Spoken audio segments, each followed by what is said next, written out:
السلام عليكم ورحمة الله وبركاته صاحبي القيمة بدنا نروح برنامج يوتيوب كعبد الله دقسي وكسوق الفيسبوك بيج كنا حوضنا ميديا واحد ما تهينا هنا أرنا حاسية وأرنت برخة جامع بطون يوم مشتاق عبد عانو أو آد ميل حن أمريسا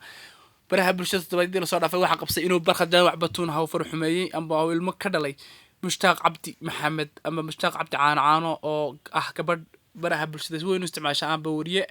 كترسن warbaahinta reer Hargeysa ama Hargeysa ka howlgala si kastaba ahaatee waxa ay xalay soo duubtay mushtaaq iyada oo sheegaysa inuu barqad jaamac batuun yahay saygeeda hayna isku qabaan meher xalaala ilmanaha isku hayaan taasi oo si weyn baraha bulshada u qabsatay dadka baraha bulshada isticmaalaha si weyn faafiyeen kaasatan marka la eego wariyaasha sida weyn u isticmaala baraha bulshada ama wariyaasha ka tirsan warbaahinta kala duwan ee Somaliland ama Soomaaliyaba dhammaan warbaahinta ayaa si weyn u qaadadhigay arrintan balse mar dhaweyta adeerkeed oo la hadlay warbaahinta ayaa sheegay inuu barqad jaamac batuun gabadhooda ku qabo si gardarro ah amba si wad xumo ah oo hawsan ka dhalin aw ilmaha kaga dhalay buu si fool xumo ah amba isagoo oo farxumeeyay si hadalka u dhigay weeyaane kadibna aysan jirin cid u meherisay oo uu ku haysto waxyaalo kale oo ku tilmaamay inay yihiin waxyaalo sixir iyo wax lamid ah taasi oo aysan iyagu ogeyn meesha ay gabadhoodu ku sugan tahay halka ay ku hayaan midna sidoo kale wuxuu sheegay adeerka gabadha oo ninkan oo sheegtay adeerka gabadha inuu yahay inuusan isaga iyo qoyskooda haysan cid siisay jirin gabadhan barqad jaamac batuun farxumeyntii kadib gabadhu ay tuurtay ilmaha sida hadalka u dhigay kadib markay ilmaha tuurtay booliska Somaliland gabadha xariga u taxabsiga u taxabeen ugu dambeyntiina gabadha markii la sii deyn waayay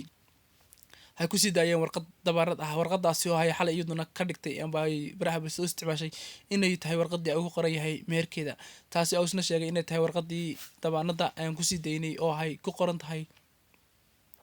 waxyaalaha aan ku sii deynay iyo sidaan uga sii deynay xabsiga maadaama oo xabsiga uu soo wadalka u dhigay laga sii deyn kari waayay oo dawladuna ay tiri ma sii deynina maadaama ay qof nool ku tuurtay meel ay cidla ah oo ilmo saqiir ah si kastaba ahaatee arrintan ayaa cirka isku shareertay wuxuu soo koranahay jawaab hawada u mariyay waa adeerka gabadha ee inuu barqad jaamac batuun iyo cid kasta oo faafisay arrintan oo waliba ku tilmaamay taageerasha xisbiga mucaaradka ah ee wadani hay talaabo ka qaadi doonaan haysan sidaan ka gaari doonay sidoo kalena waxa uu sheegay inuu barqad jaamac batuun aw gabadhan farxumeeyay kadibna uu ku haysto arrin kale oo sixir iyo wax lamid ah arrintaasi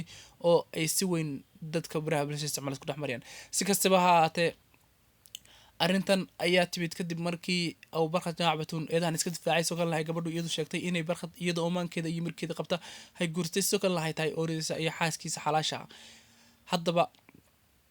bulshada Somaliland ayaa hadda si weyn isku weydiinaysa xildhibaanada qaranka loo doortay sanadku markuu ahaa 2021 haddii hablihii yaryar markii ay lacagtooda heleen ay jeebadooda buuxtay ay farxumeynayeen qaarkood halkee ay Somaliland u socotaa halkee ay ummadda Soomaaliyeed socdaa halkee martay muslimnimadii iyo dadkii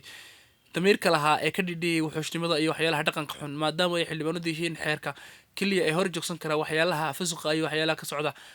gudaha Somaliland maadaama aan hay dal muslim ah si kastaba ahaatee bal arrintan commentiga nooga wadaag saaxiib